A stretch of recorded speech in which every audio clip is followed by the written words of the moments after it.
दोस्तों, क्या आपने कभी सोचा है कि अगर आपकी सारी हड्डियां एक साथ टूट जाने से क्या होगा? और क्या आप जानते हैं कि मेल्स भी औरत की तरह ब्रेस्ट फीडिंग कर सकते हैं? और क्या आपको पता है हमारी छोटी छोटी गलतियों से हमारे कानों को कितना नुकसान पहुंचता है? और दोस्तों, क्या आप ये भी जानते हैं अगर आपने नाखून को ज्यादा बढ़ाया तो आपकी उंगली भी टेढ़ी हो सकती है? और क्या आप ये भी जानते हैं मेल्स को भी पीरियड्स होते हैं? तो दोस्तों, ऐसे ही ह्यूमन बॉडी रिलेटेड फैक्ट्स को जानने के लिए वीडियो को एंड तक जरूर देखना। So let's begin our today's episode. Number 1। दोस्तों, आप किसी भी पर्टिकुलर टाइम टेबल से तो अपने नेल्स को कट नहीं करते होंगे। जब आपको फील होता है कि आपके नेल्स बड़े हो गए हैं तब आप उन्हें काट लेते हैं। लेकिन क्या आप जानते हैं आपके नेल्स का ग्रोथ रेट क्या है? और अगर आप अपने नेल्स को कभी भी नहीं काटे तो क्या होगा? दरअसल आपके नेल्स एक महीने में 3 से 4 मिलीमीटर तक बढ़ते हैं, यानी कि रोज आपके नेल्स 0.1 मिलीमीटर रेट से बढ़ता है। और अगर आप अपने नेल्स को काटना बंद कर देंगे, आपके नेल्स बढ़ने के साथ साथ गंदगी और इन्फेक्शन भी बढ़ने लगेगी।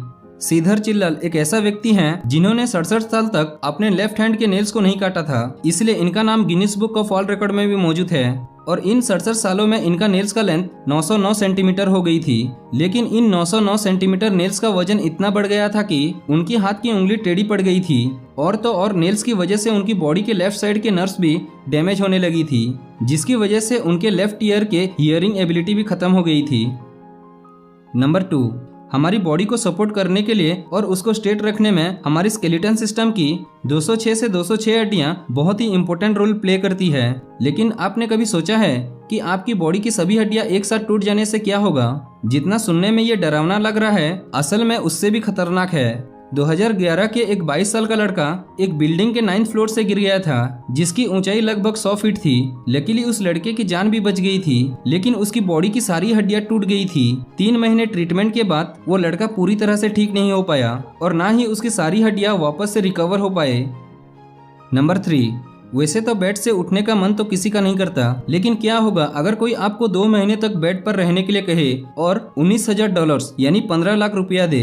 जी हाँ दोस्तों, ये चैलेंज नासा ने लोगों को दिया था। लेकिन ये सुनने में जितना आसान है उतना आसान नहीं है, क्योंकि 2 महीने तक सिर्फ बेड पे रहना बहुत ही मुश्किल होता है। बल्कि ऐसा करने से ह्यूमन ह्यूब्रेशन हो सकती है। इससे हमारा हार्ट रेट 150 बीट पर सेकेंड बढ़ जाएगा, शोल्डर्स और हिप का ब्लड फ्लो रुक जाएगा, फैट बढ़ जाना, मेंटली इनएक्टिव हो जाना और आखिर में ये आपकी जान भी ले सकता है। नंबर 4। क्या आप जानते हैं कि फीमेल्स की तरह मेल्स को भी पीरियड्स होते हैं? ये सुनने में अजीब लगता होगा, लेकिन ये सच है। एक रिसर्च के मुताबिक पूरी दुनिया में 26% मेल्स को पीरियड्स होते हैं। अब मेल्स के पीरियड्स एग्जैक्टली फीमेल की तरह नहीं होते, यानी उन्हें ब्लीडिंग नहीं होती और ना ही उन्हें सैनिटरी पैड्स लगाने पड़ते हैं, क्योंकि उनके पीरियड्स हार्मोन के ऊपर निर्भर करती है। यानी पीरियड्स के दौरान मेल्स का भी फीमेल की तरह मूड अचानक से बदलने लगता है, पेट में दर्द होता है। डॉक्टर्स की भाषा में इसे इररेलेबल मेल सिंड्रोम यानी IMS भी कहते हैं। और ये सिम्टम्स ज्यादातर 15 से 50 उम्र के लोगों के बीच में देखा गया है। नंबर 5। हमारे कान बहुत ही नाजुक और सेंसिटिव ऑर्गन है, जो कि बहुत जल्दी डैमेज हो सकती है। और फिर भी हो सकता है कि आप में से अधिकतर लोगों को जब तक म्यूजिक तेज आवाज से ना चले मजा नहीं आता होगा, चाहिए वो म्यूजिक स्पीकर में बजे या हेडफोन्स में। लेकिन क्या आपको पता है तेज आवाज से आपके कानों को कितना नुकसान पहुंचता है? असल में हमारी ईयर ड्रम्स एक बहुत ही थिन टिश्यू से बनी हुई है, जो कि लंबे समय तक लाउड म्यूजिक सुनने से डैमेज भी हो सकती है। और तो और आपकी हियरिंग एबिलिटी भी डैमेज हो सकती है। और कान को साफ करने के लिए किसी भी ऑब्जेक्ट को कान में नहीं डालना चाहिए, इससे भी आपका ईयर ड्रम्स डैमेज हो सकती है। नंबर 6। हमारी नाक हमें सांस लेने में हेल्प करती है, लेकिन ये कहना गलत नहीं होगा कि नोज ह्यूमन बॉडी के सुपर हीरो होती है, क्योंकि ह्यूमन नोज एक फिल्टर, हीटर और मॉइस्चर की तरह काम करती है। असल में ह्यूमन नोज स्ट्रक्चर छोटी छोटी बोन सेल्स से बनी हुई होती है, जिसे टर्बिनाइट भी कहते हैं। और ये टर्बिनेट्स में ऐसी ब्लड वेसल्स होती है जो ठंडी एयर को हॉट करती है, गर्म को नॉर्मल और मॉइस्चर करती है। मतलब जब आपके लंग्स में एयर पहुंचती है तो वो काफी हद तक फिल्टर हो चुकी होती है। नंबर 7। मेल्स और फीमेल्स दोनों बॉडीज में ममारी ग्लैंड्स होते हैं, जो कि बॉडी के चेस्ट में लोकेटेड हैं। लेकिन फीमेल बॉडी में ये ग्लैंड्स थोड़ा अलग कैरेक्टरिस्टिक के साथ होती है, जिससे कि मिल्क प्रोड्यूस होता है। लेकिन क्या आपको पता है मेल्स बॉडीज भी मिल्क प्रोड्यूस करती है और मेल्स भी ब्रेस्ट फीडिंग कर सकते हैं? ये सुनने में अजीब लगता होगा, लेकिन यही सच है। मेल्स बॉडीज में भी मिल्क डॉट्स होते हैं और कुछ मिल्क प्रोड्यूसिंग टिश्यूज ऑक्सीटोसिन और प्रोलैक्टिन इनबैलेंस ऐसा होता है। लेकिन ये नहीं कहा जा सकता है कि मेल्स के मिल्क क्वालिटी फीमेल्स की तरह होती होगी। वैसे ये मिल्क प्रोडक्शन मेल बॉडी के लिए एक एबनॉर्मलिटी है। नंबर 8। दोस्तों ये साइकोलॉजिकली प्रूवन है। अगर आपके आसपास कोई उबासी यानी कि यौन करता है तो आपको भी ऑटोमेटिकली उबासी आने लगेगी।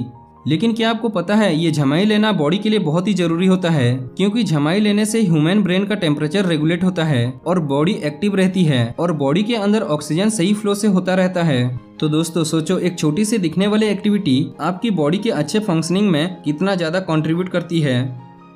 नंबर 9, दोस्तों क्या आप ब्रेन फ्रीजिंग के बारे में जानते हैं? ये एक ऐसा कंडीशन होती है जिसमें किसी भी ठंडी चीज को खाने के बाद इंसान को ऐसा लगने लगता है कि सारी ठंडक उसके दिमाग में जम गई है।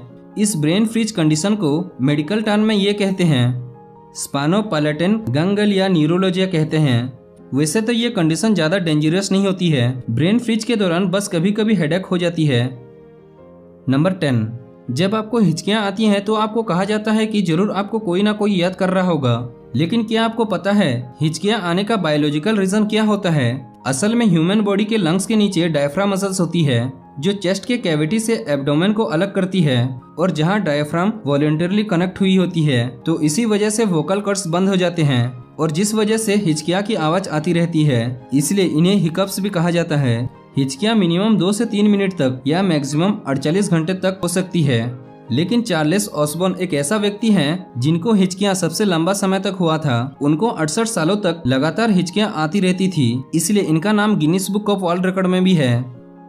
नंबर 11, ह्यूमन हार्ट बॉडी का एक इम्पोर्टेंट हिस्सा होता है जो पूरी बॉडी में ब्लड सर्कुलेशन करता है। लेकिन क्या आप जानते हैं ह्यूमन बॉडी के बिना हार्ट कुछ वक्त तक धड़कता है। ह्यूमन हार्ट का अपना एक अलग सा इलेक्ट्रिकल सिस्टम होता है जो हार्ट को धड़काता है और ब्लड सर्कुलेशन करता है। इसीलिए ह्यूमन हार्ट बॉडी के बाहर भी नॉर्मल टेम्परेचर पर 4 घंटों तक धड़कता रहता है। नंबर 12, किसी को बहुत ज्यादा स्वेटिंग होती है तो किसी को बिल्कुल भी पसीना नहीं आता है। पसीना ना आने की कंडीशन को एंड्रोसिस और ज्यादा पसीना आने को हाइपरडोसिस कहते हैं। लेकिन दोस्तों पसीना ना आना भी आपके लिए बहुत बड़ी मुश्किल की बात है, क्योंकि एनियोडोसिस इंसान की बॉडी में अलग तरह की स्किन रिलेटेड प्रॉब्लम जैसा डार्क स्पॉट होने लगती है। नंबर 13, साइकोलॉजी के अकॉर्डिंग जब भी हम किसी को पानी पीते हुए देखते हैं तो हमें भी प्यास लगने लगती है। लेकिन क्या आप जानते हैं हमें प्यास लगने का पीछे का बायोलॉजिकल रीजन क्या है? आजकल जब हम ज्यादा काम करते हैं, भाग दौड़ करते हैं, तो हमें थकान होने लगती है और पानी पीने का आसरा महसूस होती है। तब हमारी बॉडी का वाटर लॉस हमारे बॉडी वेट के 1% के बराबर होता है। तब हमें बहुत प्यास लगती है और जब ये लॉस 5% तक होता है तो इंसान बेहोश भी हो सकता है। और इसके अलावा अगर वाटर लॉस 10% तक होता है तो डिहाइड्रेशन की वजह से इंसान की मौत भी हो सकती है। नंबर 14, दोस्तों स्किन हमारी पूरी बॉडी को कवर करती है, इसलिए ये बॉडी का सबसे बड़ा ऑर्गन होती है। लेकिन क्या आपको पता है कि ह्यूमन स्किन की 1 इंच किस चीज से बनी होती है? तो ह्यूमन स्किन की 1 inch 19 million skin cells, 650 square glands, 20 blood vessels और 1000 नर्व एंडिंग से बनी हुई होती है। और सबसे हैरान करने वाली बात यह है कि स्नेक्स की तरह ह्यूमन स्किन भी हर 28 दिन के बाद रिप्लेस होती है। आसान भाषा में कहें तो हर 28 दिन के बाद सेल्स जनरेट होते हैं और डेड स्किन सेल्स हवा में रिलीज हो जाते हैं। नंबर 15, ह्यूमन बॉडी दुनिया में सबसे बड़ी, तेज और मजबूत बॉडी नहीं है, लेकिन ह्यूमन बॉडी के कैरेक्टरिस्टिक और उसका इवोल्यूशन ह्यूमंस को बाकी एनिमल से अलग और बेहतर बनाता है। ह्यूमन बॉडी की फ्लेक्सिबिलिटी मसल्स और सबसे ज्यादा important human brain human body को बाकी एनिमल से सबसे बेहतर और ज्यादा दिमाग वाला बनाता है।